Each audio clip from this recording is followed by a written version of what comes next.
কারণ গোবিন্দ চরণে বজ্র চিহ্ন আছে।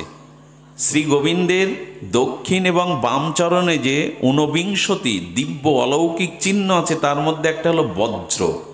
কি আছে মা, শুনছো তো তোমরা? গোবিন্দের চরণে বজ্র চিহ্ন আছে। তো তোমার এই কমল চরণ, যেখানে ফুলের উপরেও পদবিন্যাস করতে গেলে ফুলগুলো কষ্ট পায়, সেই চরণে প্রভু বজ্র চিহ্ন রেখেছ কেন? গোবিন্দের ভগবান চেনা যায় চরণে, আর সাধু চেনা যায় মরণে। তো গোবিন্দের চরণে যে ঊনবিংশতি দিব্য অলৌকিক চিহ্ন আছে, তার মধ্যে একটা বজ্র। গোবিন্দ বললেন, যে ভজনের দ্বারা আমার চরণে সমর্পণ করে, আমার চরণাশ্রয় করে, আমার চরণে বজ্র রেখেছি কেন? যেন আকাশ থেকে বজ্রপাত হলে যেমন পাহাড়ও চূর্ণ বিচ্ছিন্ন হয়ে যায়, যে আমার চরণাশ্রয় নেয় তার অনাদি অনন্ত জন্মের যে পাপের পাহাড় জমে আছে, আমার চরণাশ্রয় নিলে সেই বজ্রের দ্বারা তার পাপের পাহাড়কে আমি চূর্ণ বিচ্ছিন্ন করে ভেঙে ফেলে দিই। চূর্ণ বিচ্ছিন্ন করে দিয়ে আমার চরণ আশ্রয় করলেই। আচ্ছা, গোবিন্দ বলছেন ধ্বজ চিহ্ন কেন? গোবিন্দের চরণে আরেকটি চিহ্ন হলো ধ্বজ, মানে পতাকা, বিজয় পতাকা। বললেন, দেখো, জন্ম মৃত্যু জরাব্যাধি কাল কবলিত অভিশাপে তুমি সারাটা জীবন পরাজয় হয়েছে, শান্তি পাওনি, নিজের উদ্ধার করতে পারোনি, এই জগৎ জন্মে মনুষ্য জন্ম পেয়েও নিজের ফসলটা ঘরে তুলতে পারোনি প্রেম ভক্তি। কিন্তু আমার চরণে শরণাগতিতে যদি আশ্রয় নাও, আমি চির প্রেম ভক্তির বিজয় পতাকা নিজেই তুলে দেব, আমার ধ্বজ আমি তুলে দেব। পৃথিবীতে যশ গান কার হয়? যারা আজকের নেতা, আজকের যারা নেতা দেখবেন তাদের জন্য কত তোরণ নির্মাণ হয়, তাদের নিয়ে বই লেখা হয়, বক্তব্য দেওয়া হয়, তাদের ফুলের মালা পরানো হয়, বড় আসন দেওয়া যায়। আজকের যিনি মন্ত্রী, আজকের যিনি নেতা, আগামী দিনে ক্ষমতায় যদি তিনি তা থাকেন, এই সম্মান তাকে দেবে তো লোক? বরঞ্চ অনেক পুরাতন নেতাকে এখন জেলে পোরা হচ্ছে, সে যে দেশেই হোক। তাহলে আজকের যে সম্মান পাচ্ছেন, নেতা হয়ে চেয়ারে বসেছেন, আগামী দিনে ক্ষমতা হারালে আপনাকে এই সম্মানটা টেনে অনেকের নামাবে। তো শাস্ত্র বলছেন, গোবিন্দ বললেন, যে আমার চরণে আশ্রয় নেয়, আমার চরণে সমর্পিত হয়, তাকে আর নেতাদের মতো কেউ টেনে নামাবে না। তার বিজয় গৌরব আমি চিরদিনের মতো তুলে ধরব, বিজয় পতাকা আমি তুলে ধরব, ধ্বজ তুলে ধরব। জগতে কাদের ইতিহাসে কজনের নাম লেখা আছে? কজন ইতিহাসের মানুষকে মনে করে? একদিন যারা ইতিহাসে রাজা মহারাজার সম্রাট পিস্তাউলে, তাদের নাম মুখস্থ আছে তোমাদের? কি হলো তোমার সম্রাট? একটা কথা প্রায় মনে পড়ে, পৃথিবীর সপ্তম আশ্চর্যের মধ্যে ভারতবর্ষে একটি আশ্চর্য বস্তু আছে, সপ্তম আশ্চর্যের। তার নাম আপনারা জানেন, তাজমহল। স্ত্রী মমতাজের স্মৃতি রক্ষায় ভালোবেসে সম্রাট শাহজাহান তাজমহল করলেন, কিন্তু এর পরিণতি কি হয়েছিল জানেন? তাজমহলে এত অর্থ ব্যয় করেছিলেন, 22,000 মিস্ত্রি 22 বছর ধরে স্টোন দিয়ে, দামি স্টোন দিয়ে এই তাজমহল তৈরি করা হয়। বিশ্বের যাবৎ নেতৃবৃন্দ মহোদয় এলে দেখতে যায়, অনেকেই আমরাও যাই, কিন্তু অনেক দুঃখের বিষয়, পাশে মথুরা বৃন্দাবন, ওখানে কেউ যায় না। তো বৃন্দাবনের সাথে আর যদি একটু তুলনা করি, বৃন্দাবনের ধুলির সাথে, ওই বনলক্ষ্মীর সাথে তাজমহলের তুলনা করি, তাজমহল যিনি গড়েছিলেন, সেই শাহজাহান যখন স্ত্রী মমতাজের প্রতি তার স্মৃতি রক্ষার্থে রাজকোষ থেকে সব অর্থ ব্যয় করলেন, তার ছেলেরা, তার যুবরাজরা, সেই সময় তার সন্তানরা পিতার বিরুদ্ধে বিদ্রোহ ঘোষণা করলো। বেটা স্ত্রীর স্মৃতির জন্য রাজকোষে সব ব্যয় করে দিল, আমাদের জন্য কি বন্দি করে দিল। ইতিহাস যদি পড়েন, বন্দি করে দিল শাহজাহানকে, দাস দাসী দিয়ে দুটো অন্ন পাঠাতো, দীর্ঘদিন বন্দি করে রেখেছিল। তাজমহল করে জীবনে শান্তি পেয়েছো তুমি?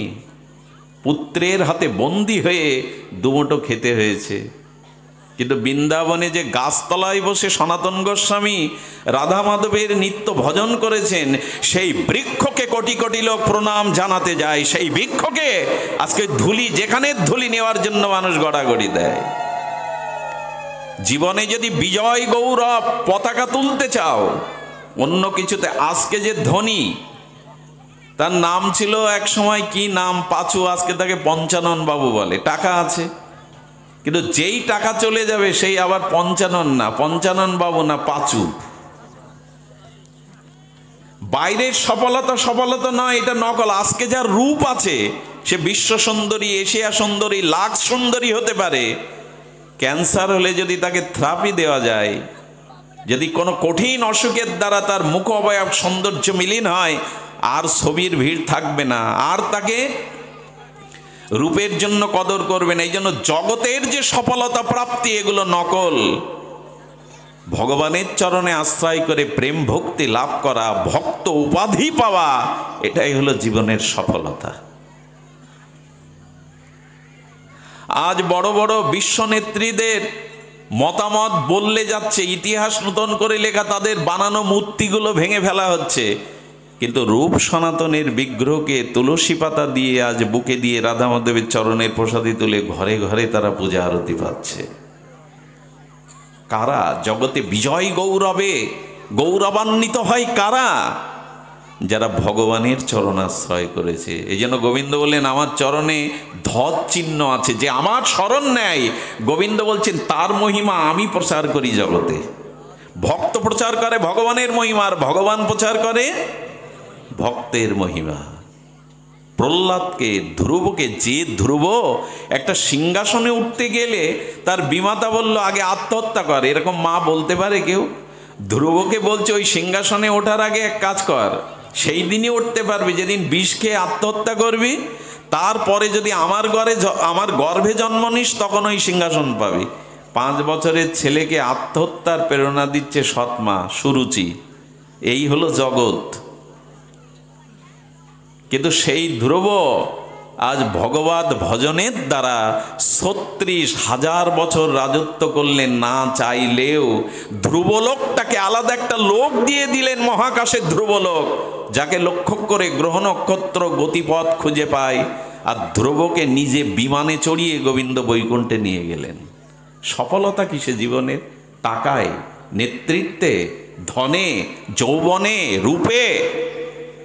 এটা অল্প দিনের জন্য। এই জন্য গোবিন্দ সতর্ক করেছেন, অনিত্যম অসুখং লোকমিমং ইব ভজস্ব মাম। এই সংসার অনিত্য, কালের দ্বারা কবলিত, এটা দুঃখময়, একমাত্র আমার ভজনই সার। কবে বুঝবো এ কথা? আর বোঝা হয়েছে, এখন চিতায় পুড়তে পারলে হয়। আর বোঝা হয়েছে, জীবনটা তো মস্ত বড়। বাবা কি জানো, ও তো খুব ভালো গাই, জীবনটা তো মস্ত বড়। তারপর কি বলেছে? খাও দাও। এই গান কিন্তু আমাদের গান নয়, এটা গীতার গান নয়। আচ্ছা, গীতা হলো ধ্রুব সঙ্গীত। সেই ধ্রুব সঙ্গীতটা কি? আমাদের সঙ্গীত জীবনটা তো মস্ত বড়, খাও দাও ফুর্তি করো। কিন্তু গীতাই বলেছেন, তস্মাৎ সর্বেষু কালেষু মামনুষ্যর যুদ্ধৌ চ। সংসারে দুঃখ বিপদ জরা ব্যাধি মৃত্যু আসে, কিন্তু এখানের একটাই গান, সুখে দুঃখে গৃহে বনে যেখানেই থাকো ভগবানকে স্মরণ করো। সংসারে যে কোনো পরিস্থিতির মধ্যে ভগবানকে স্মরণ করো। এই হলো গীতার গান। কিন্তু গীতার গান আমাদের মুখস্থ নেই, গীতার গান আমাদের মুখস্থ নাই। ওইটা তো আমরা গ্রহণ করিনি। খাও দাও ফুর্তি করো, খাও দাও ফুর্তি করো। এ দেহ পিতা বলে আমার ঔরাসে জন্ম শরীর আমার, মা বলে আমি গর্ভ ধারণ করেছি আমার, শিয়াল কুকুর বলে ওকে ফেলে রেখে দাও দেখবে কার খাদ্য, ওকে মরার পরে কিছু ফেলে রেখে দাও দেখবে মাটি বলছে আমার নিচে দাও, আমি পোকা করে আমার করে নেব। সীতার আগুন বলছে তোমাদের কারণ, আমার কাছে দাও আমি ওকে গ্রাস করব। কার এ শরীর? কার? স্ত্রী দাবি করে, পুত্র দাবি করে।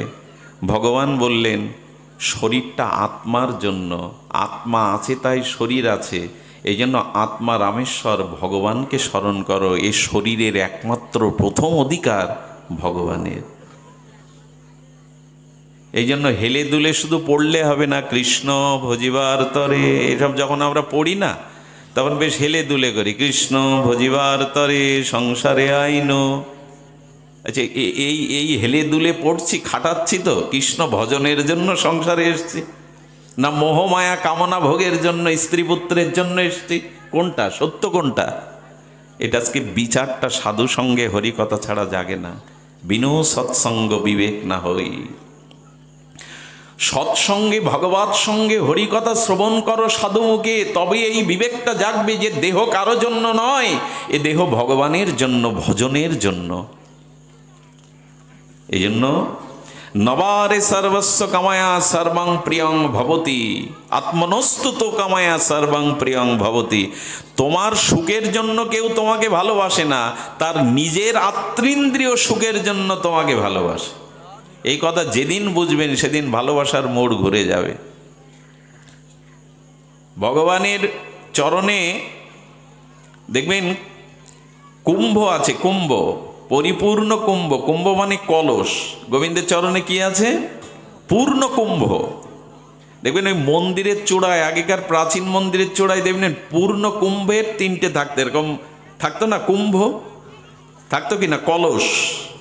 এইটা কি ভগবান বললেন এটা আমার চরণে কেন জানো? এ জীবন তখনই পূর্ণ হবে যখন আমার চরণ আশ্রয় করবে। পূর্ণ কুম্ভের মতো আমি তোমার জীবনকে আনন্দে প্রেমে ভরিয়ে দেব। এই জগতে কেউ ভরাতে পারবে না, কেউ দুঃখ জরা ব্যাধি নিতে পারবে না। আমার চরণাশ্রয় করো, তবেই জীবনটা পূর্ণ কুম্ভ হবে, পরিপূর্ণ হবে। আমার চরণে এসো। এছাড়া দ্বিতীয় কোনো মঙ্গল মানুষের খোলা নেই, দ্বিতীয় কোনো পথ নেই।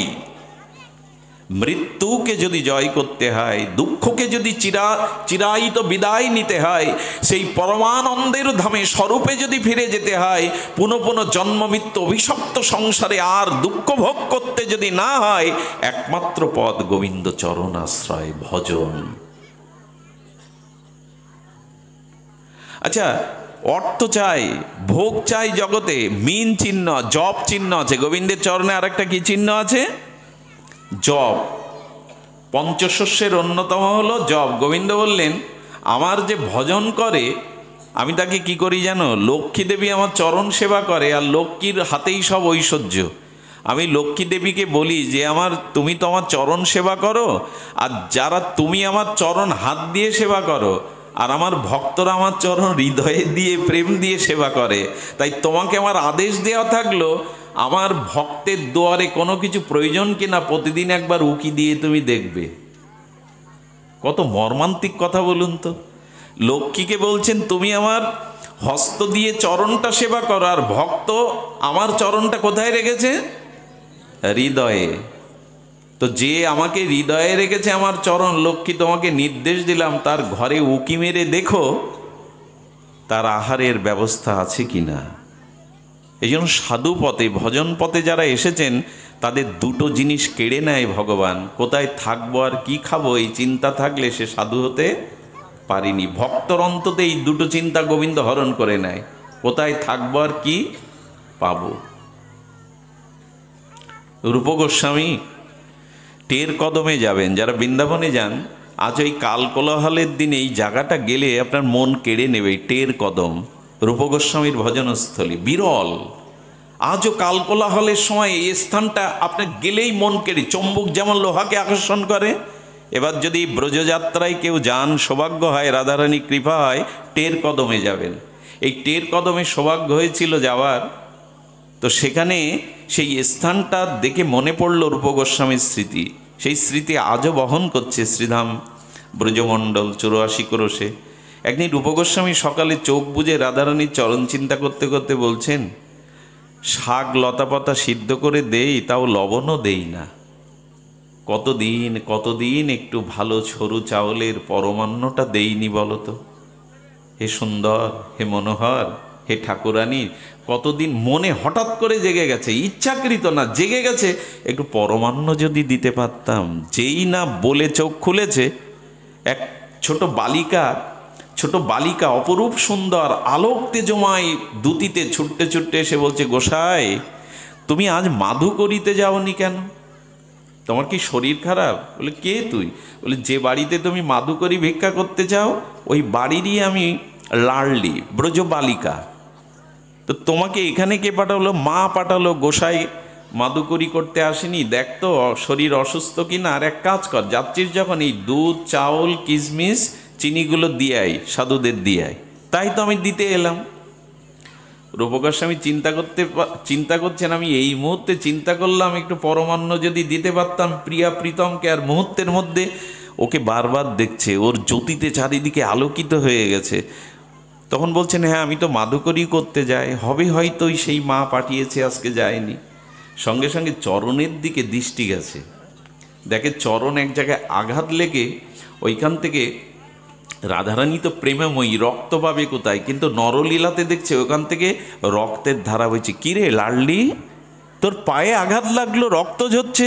বলে, তোমরা তো সবসময় চোখ বন্ধ করে ভেতরে চিন্তায় থাকো রাধারানীর, আমি ভাবলাম চোখ খোলা পাবো কি না, তাই দৌড়ে আসতে গিয়ে পাথরে লেগে গেছে আঘাত। ইস, এতটুকু বালিকা, কে মিষ্টি কোমল চরণ। তো বলে, তুমি ওর জন্য চিন্তা করো না, আমি ওখানে কিছু লাগিয়ে নেব, তুমি এইগুলো ধরো তো। দিয়েই চলে গেছে। ওটা পরিপাক করে বনের কাঠ দিয়ে অন্তরে রাধারানীর মাধুর্য নাম মিশিয়ে, ওটা যখন প্রিয়া প্রীতমকে ভোগ লাগিয়ে দাদা সনাতনকে দিয়েছে একটু, সনাতন জিউ ভাই দেওয়ার সাথে সাথে অষ্টসাত্ত্বিক প্রেম বিকারে অশ্রু পুলক সেদ কম্প প্রেমে মূর্ছিত হয়ে সনাতন জিজ্ঞাসা করছে, রূপ এ কে দিল তোকে? এই পরমান্নের উপচার, সরু চাল, মিষ্টান্ন, কিসমিস কে দিল তোকে? বলে, এত ব্যাকুল হচ্ছেন কেন প্রভু? প্রভু এত এই দাস মনে মনে স্মরণ করেছিল, একটা বালিকা এসে দিয়ে গেল, সেই বালিকার দেওয়া প্রসাদিত আপনাকে দিয়েছি নিবেদন করে। ধোলায় লুটিয়ে পড়লেন। সনাতনের চোখ বেয়ে প্রেমাশ্রু বিগলিত হতে লাগলো। ওরে রূপ, তুই রাধারানীর ভজন করতে এসেছিস না তোর ভজন করবার জন্য রাধারানীকে তুই রেখেছিস? ওরে, এই প্রসাদ, এই বস্তু তোকে রাধারানী নিজে দিতে এসেছিল। আজ প্রতিজ্ঞা কর, এই ব্রজভূমিতে যতদিন থাকবি, যতদিন রাখবেন রাধারানী, কোনোদিন ভালো কিছুর আশা মনেও কল্পনা করবি না। করলে তোর সেবার জন্য তাকে আসতে হয়েছে। তুই ভজন করছিস না, সে তোর ভজন করছে। ভক্তের মনে কোনো ইচ্ছা জাগার সাথে সাথে রাধারানী নিজে পায়ে হেঁটে আসতে গিয়ে তার পায়ে রক্ত ঝরে গেছে। এই হলো ঠাকুরানী। কেউ কোনো কিছু মনে করলেই সঙ্গে সঙ্গে ঠাকুরানী সেটা পূর্ণ করবার জন্য ব্যস্ত হয়ে যান। শুনবেন, এ কথা কি বলবার কথা? এ অনুভূতির রাজ্যের কথা। রঘুনাথ দাস গোস্বামী তার ত্যাগ বৈরাগ্য পাষাণের, রঘুনাথের নিয়ম যেন পাষাণের রেখা। প্লাস্টার করতে করতে যদি একটা দাগ বসিয়ে দেন, ওই নরম প্লাস্টার করতে গিয়ে ওই দাগটা সিমেন্ট এঁটে গেলে আর ঘুচবে? তো 100 বছরেও ঘুচবে? তো রঘুনাথের নিয়ম যেন পাষাণের রেখা। রঘুনাথ রাধাকুণ্ডের তীরে আর রাত দিন তার সেই হাহাকার রোদন, তার সেই সামান্য একটু মাঠা, দুই এক পল মাঠা পান করে, অর্থাৎ ব্রজবাসীদের দুয়ার থেকে মাঠা মানে যে ঘোল আসতো, দুধের ঘোল, সেই 100 গ্রাম 150 গ্রাম ঘোলকে 2000 বার বৈষ্ণব প্রণাম, 1000 বার ভগবানকে রাধারানীকে প্রণাম, 3 বেলা অপততি রাধাকুণ্ডে স্নান আর লক্ষ কৃষ্ণ নাম, এই করেই চলেছেন রঘুনাথ দাস গোস্বামী। তার কি তীব্র বৈরাগ্য! ধুলায় ধূসারিত অষ্টগত প্রাণ হয়ে শুধু একটাই মন্ত্র বলেছেন, তবই বাস্মি ন জীবাবিত হবি না। হে রাধে, তুমি বিনা মোর কেহ নাই। জমিদার পুত্র, সোনার চামচ মুখে নিয়ে হিরণ্য গোবর্ধনের পুত্র, সেই সময় 8 লক্ষ টাকা বার্ষিক আয় ছিল তখনকার দিনে, প্রায় 600 বছর আগে। 8 লক্ষ টাকা যে জমিদারের ছেলের আয়, সে 150 গ্রাম মাঠা ঘোল খেয়ে এইভাবে নিয়ম করে ভজনা করছে। ধুলাতে পড়ে থাকে। একদিন সনাতন দেখছে রঘুনাথ কি করে ভজন করছে, একটু দেখে আসি। দেখছে গভীর রাত্রে রাধাকুণ্ডের তীরে বসে কাঁদছে, হে রাধে তুমি বিনা মোর কেহ নাই, হে রাধে তুমি বিনা মোর কেহ নাই। গুরু মহারাজ বলেছিলেন, কোনো সহৃদয় স্নিগ্ধ নিষ্পাপ ব্যক্তি যদি পরম ব্যাকুলতা উৎকণ্ঠ নিয়ে আজও গভীর রাত্রে নিস্তব্ধতায় রাধাকুণ্ডের বাতাসে কান পাতে, তবে আজও সে রঘুনাথ দাস গোস্বামীর হাকার শুনতে পায়, হে রাধে তুমি বিনা মোর কেহ নাই, তবই বাষ্পী ন জীবাবিত, হে রাধে তুমি বিনা আমি বাঁচব না, হে করুণাময়ী হে প্রেমময়ী হে ব্রজেশ্বরী তুমি বিনা মোর কেহ নাই। এই মন্ত্র আজও শুনতে পায় কেউ যদি রাধাকুণ্ডের নিস্তব্ধতায় আজও অন্তরের কান পাতে। এই আহ্বান, এই চোখের জলে কতজন যে গৃহ কামনা ছেড়ে রাধাকুণ্ডে পড়ে রয়েছেন। তো সনাতন এসে দেখছে মধ্যরাত্রে বাঘ জল খেতে এসছে রাধাকুণ্ডে। তখন বৃন্দাবন এত নাগরিক সভ্যতা পৌঁছায়নি, নাই বিদ্যুৎ নাই ঘর, তখনও কুঠিরও কেউ নির্মাণ করেনি, জঙ্গল আর জঙ্গল। বাঘ জল খেতে এসেছে পিপাসায় রাধাকুণ্ডে, আর গোস্বামী পড়ে ওখানে পড়ে ওইখানে গোপী আসনে বসে বসে হারাধে হারাধে হে করুণাময়ী, এর উপরে চোখের জল রাধাকুণ্ডের জলে মিশিয়ে যাচ্ছে বিরহ কাতর হয়ে। শুধু ভক্তগণ, সনাতন দূর থেকে দাঁড়িয়ে দেখছে যে স্বয়ং গোবিন্দ লাঠি হাতে, বাঘটা যাতে গোস্বামীকে ক্ষতি না করতে পারে, গোবিন্দ পাহারাদার হয়ে লাঠি দাঁড়িয়ে নিজে পাহারা দিচ্ছে। সনাতন বলছে বাহ রে বাহ বাহ। পরের দিন দুপুরবেলা এসছে গোপনে, সনাতন এসে দেখছে কঠোর, তো বৃন্দাবনের তাপ আপনারা জানেন, উত্তর ভারতের কি তাপ, 45-50 ডিগ্রি তাপ হয়, পুড়ে যায়, লু হাওয়া বয়। সেই গরমের দিনে হাতা লম্বা করে মাথা ঢেকে থাকতে হয়, লু হাওয়া ভেতরে গেলেই জ্বর এসে অনেকেই মারা যায়, টিকতে পারে না। বৃন্দাবন তপভূমি, ওখানে পড়ে থাকলেই, ওখানের বাতাস নাক দিয়ে গেলেই প্রেম ভক্তি হয়ে যায়, ওইখানে পড়ে থাকলেই ভজন হয়। ব্রজধামের এরকম মহিমা, ওখানে বাতাস নাসিকা দিয়ে ভেতরে গেলেই আপনার ভজন হয়ে গেল, ওখানে শুয়ে থাকলেও দণ্ডবত হয়। ভজন মহিমা ওখানে ব্যাপ্তি হয়ে চলেছে আকাশে, এমন আকাশ বাতাস ব্রজের, ওখানে গেলেই আক্রান্ত হয়ে যাবেন ওইভাবে। তখন দেখছে কঠোর রৌদ্র তাপে পুড়ছে রঘুনাথ, রাধারানীর বিরহ দশায় কাতর হয়ে হারাধে হারাধে বলছে, মুখটা পুড়ে যাচ্ছে তপ্ত মধ্যাহ্ন রৌদ্রে। রাধারানী কি করেছে জানেন? কিশোরী মণি এসে রাধারানী নিজের স্নেহের আঁচলটা দিয়ে রঘুনাথের মুখ ঢেকে নিজেই রৌদ্রে দাঁড়িয়ে আছেন। রঘুনাথ দাস গোস্বামীকে ডাকলেন সনাতন গোস্বামী পাদ, বললেন বাইরে উন্মুক্ত জায়গায় বসে বসে কাঁদছো কি লোক দেখাবার জন্য? তুমি কতটা ভালোবাসো রাধারানীকে, লোক দেখানোর জন্য কাঁদছো বাইরে? যাও যাও, আজ থেকে কুঠির করে ঘরের মধ্যে কাঁদবে, লোককে দেখানোর জন্য কাঁদবে না, লোককে দেখাবার জন্য কাঁদবে না। আসরকে শ্রোতাদের মনোরঞ্জনের জন্য চোখের জল নয়, নিভৃতে যদি ভগবানের চরণে কেউ এক ফোঁটা প্রেমাশ্রু দিতে পারে নিভৃতে, কোটি জন্ম তপস্যার থেকে এতে ভগবান বিগলিত হয়ে যান।